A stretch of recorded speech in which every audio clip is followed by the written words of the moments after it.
नमस्कार मैत्रिणींनो, अन्नपूर्णा किचनमध्ये तुमचे खूप खूप स्वागत.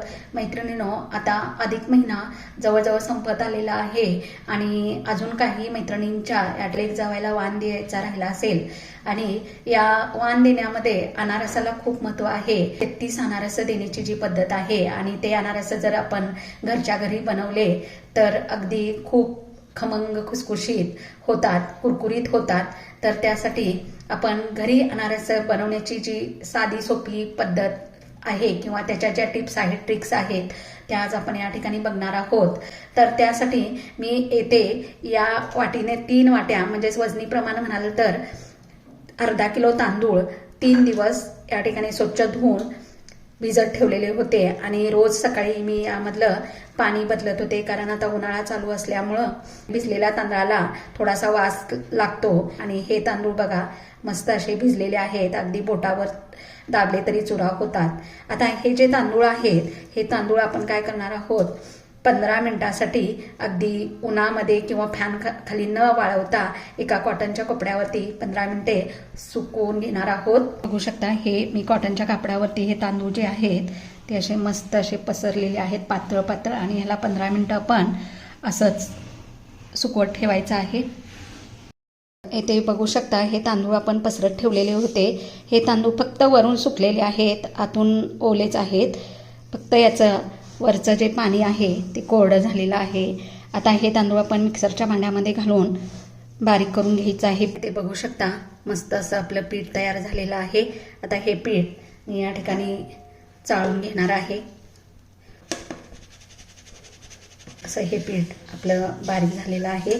आता बघा हे पीठ जे आहे ते हातात धरलं की त्याची अशी मूठ वळते, म्हणजे हे पीठ अगदी ओलसर आहे. आता हे पीठ भरपूर आहे, अर्धा किलोचं हे पीठ असल्यामुळे भरपूर आहे. आता हे मोजून घ्यायचं आहे आपल्याला, थोडासा दाब देऊन मोजून घ्यायचं आहे. आता बघा 1 वाटी,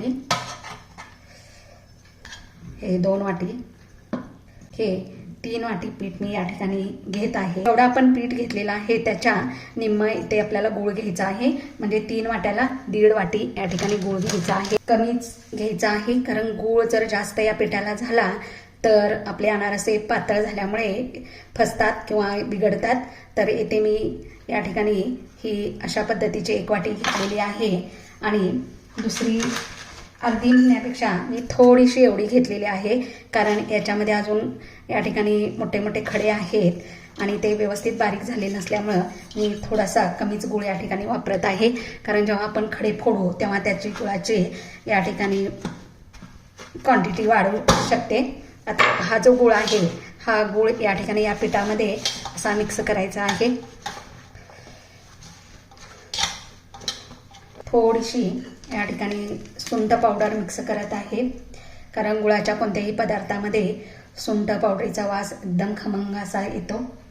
1 चमचा तूप या ठिकाणी घालत आहे आणि हे पुन्हा एकदा मिक्स करून घेणार आहे.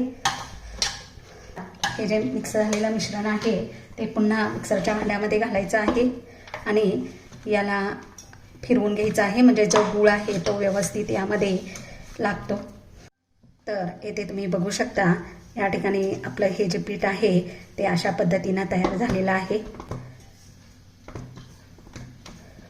अगदी घट्ट नाही, पातळ नाही, असं सगळं पीठ आपण बारीक करून घेणार आहे.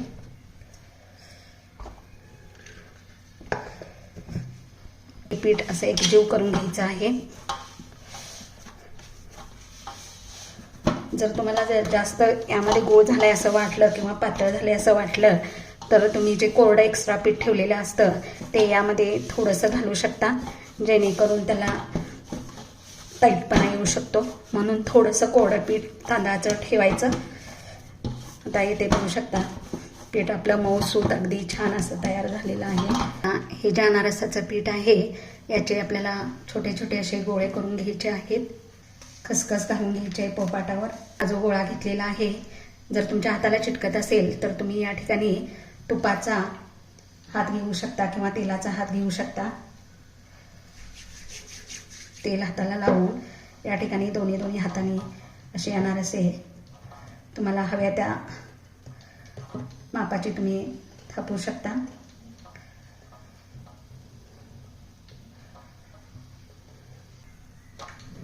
अशा पद्धतीनं या ठिकाणी खसखस लावून तुम्ही अनारसं तळू शकता. कढई ठेवलेली आहे तेल गरम करण्यासाठी.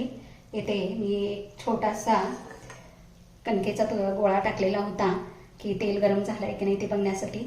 तर तेल छान गरम झालेलं आहे. अनारस आपण तळून घेणार आहोत.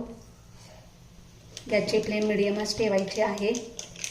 एका वेळेला फक्त 1 किंवा 2च अनारस तेलामध्ये घालायचे आहेत,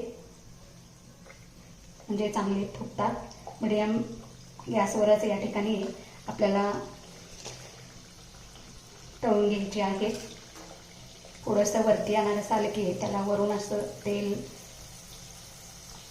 त्याच्यावरती घालायचं आहे. साधारण आपल्या अनारसाला मस्त असा कलर आलेला आहे, तुम्ही बघू शकता. तर इथे बघू शकता आपली अनारस मस्त अशी सोनेरी रंगावर भाजून आलेली आहेत. त्याला जाळीही छान पडलेली आहे. आता ही अनारस या ठिकाणी आपल्याला तेल नितळण्यासाठी एका चाळणीत ठेवायची आहे. अनारस नेहमी चाळणीत ठेवत असताना ती उभी करून ठेवायची, जेणेकरून त्यात राहिलेले एक्स्ट्राचं तेल जे आहे बाहेर निघतं.